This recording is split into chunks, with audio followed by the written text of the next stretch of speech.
እኛም ግራ ተጋባን፣ ሰውም ግራ ተጋባ። ምን እንደሆነ አሁን እኔ መኪና ውስጥ አስገቡኝ፣ ምን እንደሆነ አልገባኝ እያለ እዚህ ደረስኩኝ። እስካሁን ምንም እንደ አንድ ጠብ የሚል ነገር እዚች ምድር ላይ ምንም ነገር እንደሌለ የሰው ልጅ ያገኛል። እኔ ማለት የሰው ልጅ አኗኗሩ ምን እንደሆነ እኔ መጨረሻው እኔ እንጃ። የሆነ ዝም ብሎ በቃ የሰው ልጅ ያገኛል። ከዛ ደግሞ መኪና ቤት ይገዛል።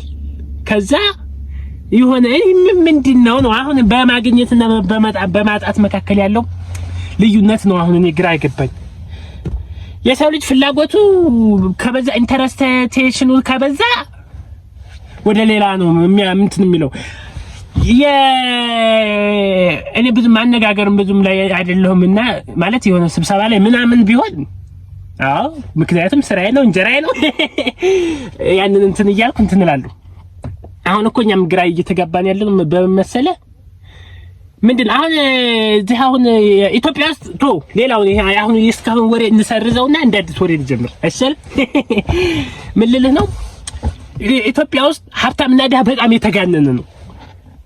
ድሃ ሆኖ አሜሪካ ላይ አውሮፓ ላይ ብትሄድ አውሮፓ ያሉ ባለሀብቶች ሚኒመም ነው የሚባለው በእኛ በእንግሊዘኛ ማለት ነው። ሚኒመም ማለት ነው ዝቅተኛ እንደ ሐሳብ ሚኒመም አንድ ድሃ ተብሎ መኪና አለው መንቀሳቀሻ ያለው አይደለ? ኢትዮጵያ ውስጥ ደግሞ መንቀሳቀሻ ያለው ቤት የለውም፣ መጠለያ የለውም፣ ማደሪያ የለውም፣ እየለመነ የሚበላ አለ።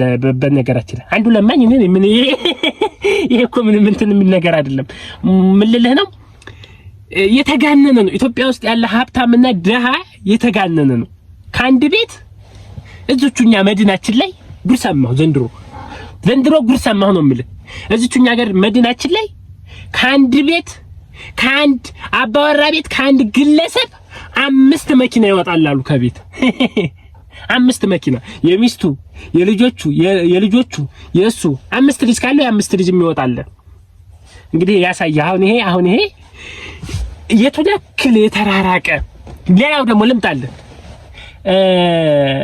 በቃ ሀብቱን ቼክ የማያደርግ አለ። አሁንም ሀብታም እኔ ያንን ምን አለ እንትን ላለ ሰው ቢሰጡት፣ ለተቸገረ ሰው ቢሰጡት።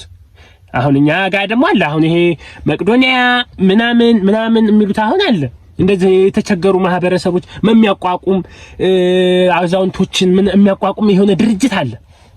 እዛ ድርጅት ላይ ያሉ እቃዎችን ቢሰጣቸው ዝም ብሎ እንትን እያለ እንትን ከሚለው ማለት ነው። ሌላው ደግሞ ምን ታዘብኩኝ እኔ አሁን አለሁ ኖርማሊ አሁን የኔን ሂስትሪ ልንገር፣ የኔን ላይፍ ማለት ነው። የኔ ላይፍ ምንድነው በቃ አገኛለሁ። አሁን እቺ በቃ ለሱፌች የዛሬ 4 አመት የተገዛች ናት። አሁንም ለብሳታለሁ ገና 12 አመት ትቆያለች። ያ ምንድነው ራስን ዝቅ እያረኩ አይደለም፣ አልቀየርኩ ለኔ ምንድነው ለውጡ ነው ለኔ ለውጡ ምንድነው? ለኔ የሚቀይረኝ ነገር ምንድነው? አሁን የሚቀይረኝ ነገር ምንድነው? ያው ጋስቀጭን ነኝ። ኮፍያ ይቻለች እንግዲህ አለች መጣ ያው አለች እስካሁን አዲስ ኮፍያ በቀይራት ምን ለውጣለሁ? ለኔ ዳቦ ይሆናል፣ እንጀራ ይሆናል፣ ቂጣ ፍርፍር ይሆናል። እና ምን ልላችሁ ነው፣ ተጋነነ ያኗኗራችን ዘይቤ በጣም የተጋነነ። እንደው እንደ ሐሳብ ቀለል አድርገን ነው ብንኖር፣ የተቸገሩትን ብናግዝበት። ይሄ የሚወጣዎች እንዴ ጭፈራ ቤት 200-300 ሺህ ብር አጥፍቶም ይመጣል። ዛሬ ስንት ዛሬ 200 ሺህ ብር በተንኩኝ የሚል አይምሮ ያለው ሰው ጋር እየተኖረ አይመጣልህም። ያ ሰው ጋር ልግባባ ብትል አይመጣልህም። አንደኛው ባለሀብት ባለፈው አገኘሁት። ቻይና እንደዚህ በየሀገሩ አሉት ቤት አለው፣ በየሀገሩ ቤት አለው። ቻይና ሲሄድ ቻይና ያርፋል። ኢትዮጵያ ውስጥማ ቤት ኢትዮጵያም ሲመጣ ኢትዮጵያም ያርፋል። እንደው እንደዚህ ከምታረግን አልኩት። ምን ነው አለኝ። ከዛ ሲያስፈራራ ምን ነው አባባሉ እኔ ልመክር ነበር። ከዛ ምን ነው አለኝ። ከዛ ለካ ምን ልገዛ አይነት ነገር ያለኝ መሰለኝ። ሊጨርሰኝ አይደል እንዴ ሰውዬ እኔ ብሎ መካሪ ምናምን አልኩኝና ከዛ በኋላ እንደዛ እያልን ነው ዙሮ አሁን ዓላማችን ምንድነው? አሁን ወዴት ነው የምንሄደው? አሁን ወደ እኔ ዛሬ እስኪ ምሳ ጋብዘኝ እስኪ አረ ዝም አትበለኝ፣ ምሳ ጋብዘኝ። ወይኔ እስካሁን ያወራሁት አንድ ፍሬ እኮ አላስክም። እኔ ፍሬ ነገር ሳወራ አይሆንልኝም ለነገሩ እና በተቻለን መጠን ጠቅለል አድርገን ሐሳቡን እንያዘውና በተቻለን መጠን ልብ ይኑረን። እኔም እኮ ልብ የለኝም። እኔም እኮ ባለኝ እስኪ እንኳን ልብ የለኝም።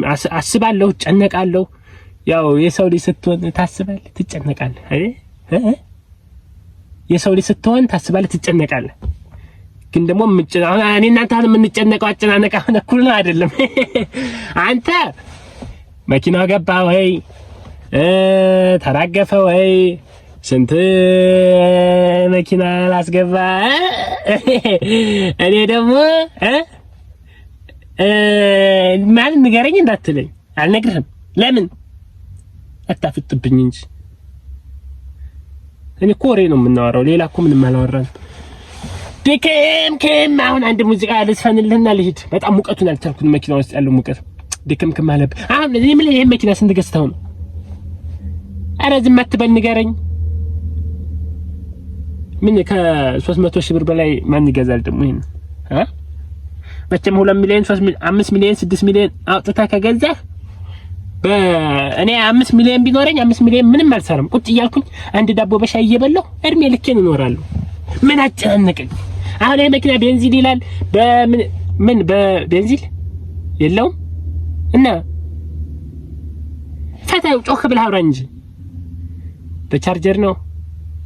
ያው እኮ ነው። ምን ያው ቻርጀር ያልቃል። መንገድ ላይ ቻርጀር ካለቀብህ አሁን ኤሌክትሪክ ነው መኪና ነው ምናምን መንገድ ላይ ካለቀብህ እዛው ተከሳስራታለህ፣ ትቆማለህ እኮ ምን ዋጋ አለው? ድሮ አሁን የሆነ ነገር ስጠኝና እንዴት እንደው መላመላ ፍቅርሽ ነው ምን አገባኝ እኔ ሲጀምር 100 ዓመት 50 እንደው ፈጣሪ ነው የሚያውቀው የምንኖረውን እንደው 100 ዓመት 90 ዓመት ለመኖር እንደው ይሄን ያህል ጭንቀት አረ ወይ ወደዚያ ተጨናነኩ ምን ዋጋ አለው? ምንም ጭንቀት ያው እኮ ነው በቃ ያው ነው በቃ የሰው አሁን አንተ አለ እኔ የለኝም ያው ነው የምንለው ዋል አንተን ተከትየው ከዋልኩ ያው ነው ሀብታም ጋር አሁን ከዚህ በኋላ ግን አንተ ጋር አሉለ ምክንያቱም ትላንትና ስትጀናጀን አይቻለሁ መኪናውን እንደዚህ ፒፕ አድርገህ ስትጠቅሳት አይቻለሁ ያ ማለት ችግር ነው አየው ይሄ በህይወታችን ላይ ትልቅ ተጽዕኖ የሚፈጥርና ተፈጥሯዊ ችግር ይፈጥራል። አመሰግናለሁ። ለማንኛውም ከስላልተስናናን እሺ ሄሎ ወደዛ አድርግ